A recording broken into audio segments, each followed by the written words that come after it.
It's not about What's the documentary? I can't believe you can't remember it. And they called the guy. He's like, "Yeah, I'm trying to figure out about the Russian doping." He's like, "Oh yeah, that's me. I do it. Yep. I dope all the Russian athletes." Yep.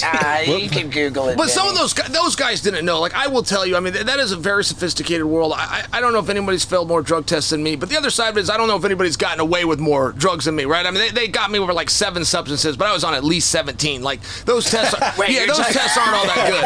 Well, they go around and brag, "Oh, we're so good." It's like, take it from me, you got a lot of flaws, guys. But I'll share this with you. Icarus? Yes, Icarus. Yes, Icarus, one word.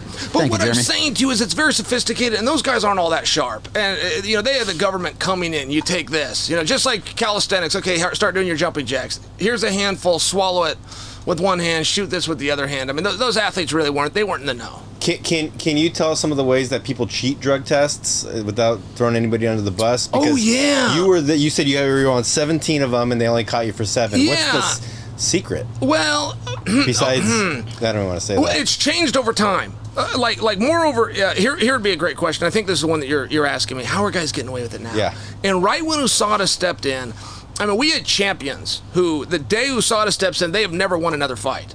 Multiple champions that had never won another fight. You got the incredible shrinking man. USADA steps in. All 205-pounders are now 185-pounders. It was very obvious. I'm just sharing with you that now it's coming back, and you're starting to see it. And I was very curious, and I called some guys that were experts and masters in cheating. Just said, God, I got to know. How are they doing it? And one guy told me, he said, well, the rumor is, and he said, but I don't believe it. He said, the rumor is that they're microdosing, where they just take this little tiny bit and they just take it every day, and it either doesn't show up on the test because it's so small, or it's thresholds, you're within the limits. And he said, but I don't personally believe that. This is what everybody's telling me. And we can take one look and know who's cheating and who's not. To try to get those guys to talk or try to explain it, I mean, it's a very competitive. It's a real competitive edge. If you told one guy, even if it was your best friend, you tell one guy, then he tells a guy and tells it, and all of a sudden you don't have that advantage anymore. But there is a number of ways to get away with it. Where I'm more concerned is kind of like you're saying with the Russians, which is I don't believe that they knew that they were cheating. I don't believe that the athletes knew they were doing something like that. And there is examples where trainers or coaches can get it into their athletes, with healthy athletes, sure, through their drinks you've heard of, through their foods you've heard of, but they can also do it with topical creams and things like this. And I mean, we've got 2 gyms in this sport where every one of them, not most of them, not 90%, 100% of their guys from both of those gyms are in gross violation, but they get away with it. And I always wonder, okay, do they have real good secrets, or is somebody at a different level administering this? And I don't know the answer to that. And that would be speculative, and that would be very, very dirty, what I'm suggesting right now. But wouldn't they get caught? You would think. If they were... You would think, but look at the Russians, didn't. Until they did. Yeah. Man. That's wild. Yeah. And that's a big one that I just set out there. I'll just share for you. There are 2 gyms. It's 100% of the time. You look at it and go, my God. You look at all the cornermen. The cornermen are juiced out of their mind. You go, okay, you guys all, you're just really good at keeping your mouth shut? Because most fighters aren't. You could telephone, telegraph, or tell a fighter, the word's going to get out. These guys can either keep a secret or they don't know that it's happening, which is possible. It is possible. I think secrets are pretty hard to keep, though. Yeah. This happened with a Turkish wrestler in 2012. And the guy made the Olympic team, and he denied that he was cheating when USADA caught him, just like everybody does. But there was something different about his denial. Not everybody. People go, yeah, that's right. But where the guy goes, there's something different. I believe him, that he doesn't know. So they tested the food, and they tested the drink, and they finally looked into it, and he had a trainer. And the trainer used to massage him at the end of the night. Oh, your shoulder. And it was on his hand, and he would put it in through a substance called DMSO. And DMSO is topical. It used to be for veterinarian use only, but it'll take anything on this and it'll bring it inside right into your veins. So we would have the testosterone, and he'd have the EPO, and he'd have it mixed with the EPO. Oh, let me rub your shoulder out. Oh, and every day he would do that, and he juiced this athlete. He took him from number 5 in the country to number 1 in the world. But they caught him. They got hit. They pulled his Olympic berth. They found out the trainer did it. They let him go to the Olympics after all. I'm just sharing with you that as wild and crazy of a story as it is for me to even suggest that somebody could be dosing an entire team, yes, 100%, it's possible. Yeah. Wow. And has happened. I mean, back in your day, you probably fought a lot of people on juice. Yes, definitely. And fuck. Yeah. It does make a difference. Mm-hmm. Oh, yeah. It was part of it. I mean, that was very easy to beat back then because you knew when the test was going to be. It wasn't a drug test. It was an IQ test at that point. But, now with what they do with USADA, now it's much tougher. They can come often. But Bellator does not have USADA. Is that Correct. right? Yep, that's right. And your last fight was in Bellator against Tito Ortiz. I fought Machida was my last fight. Yeah. Okay. I fought with Tito. Right, in Bellator. Yeah, but my last one was, and it feels like yesterday, but it was years. 2019 with Machida. Okay, yeah, my mistake. Now, at the time when you went over to Bellator, you were in the UFC, still had fights remaining on your contract, and somehow pulled off what seemingly nobody else has.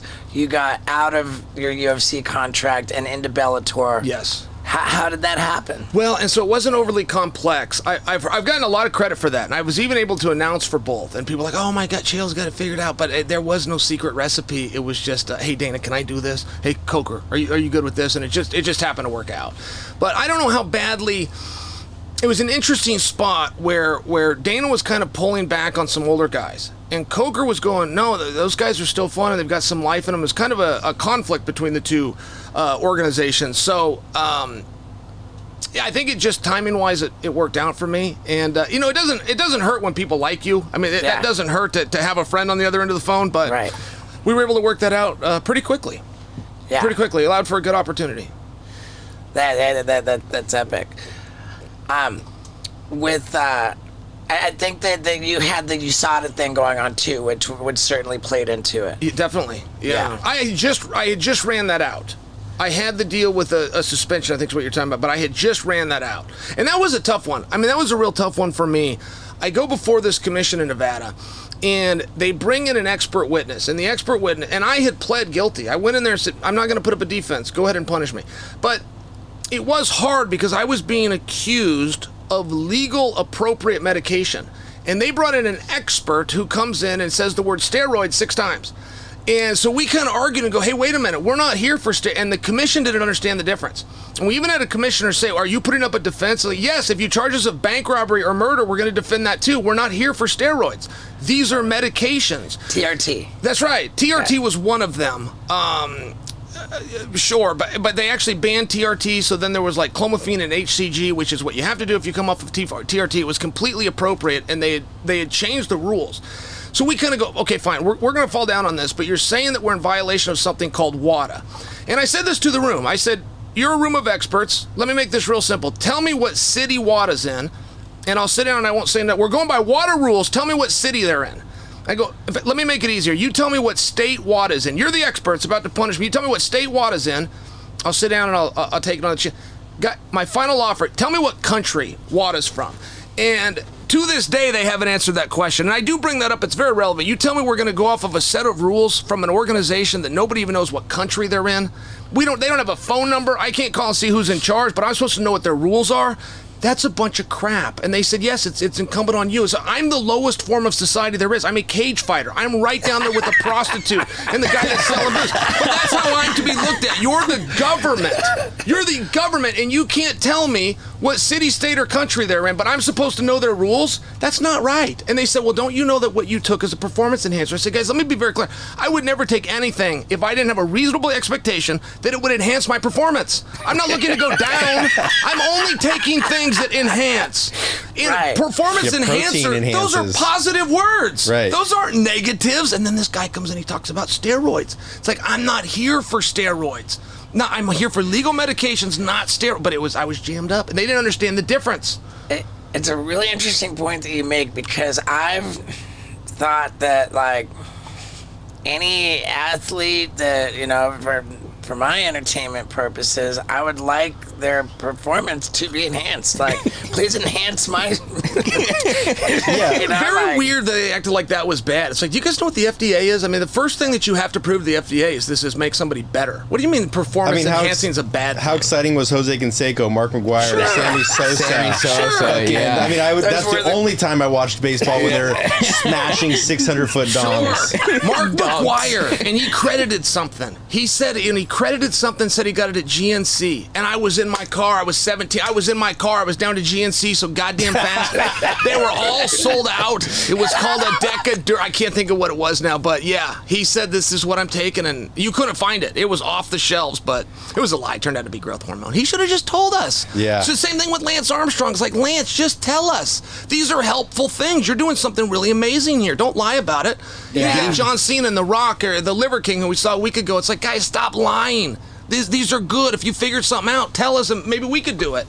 Yeah. Right. You know, Wow. athletes have given it a bad name. I don't suggest that athletes do it to cheat like I did, but I'm just talking about for everyday citizens. You know, you had Stallone and Schwarzenegger and Suzanne Summers all came out 20 years ago and said estrogen, testosterone, growth hormone, these are wonderful things.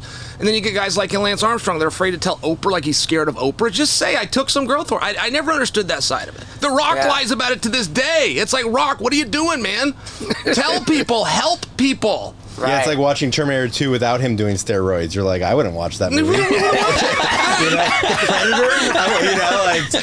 It wouldn't have been a great movie. Sure, but there's Rocky. nothing illegal about a guy doing it. Like, athletes have given it a bad rap. Athletes have but those guys aren't athletes. They're humans and they're citizens, and they're living a better life. Well, do you think it gets a bad rap because, like, T.J. Dillashaw fought Cody Garbrandt. One was on, one was off, and it made a difference in their careers.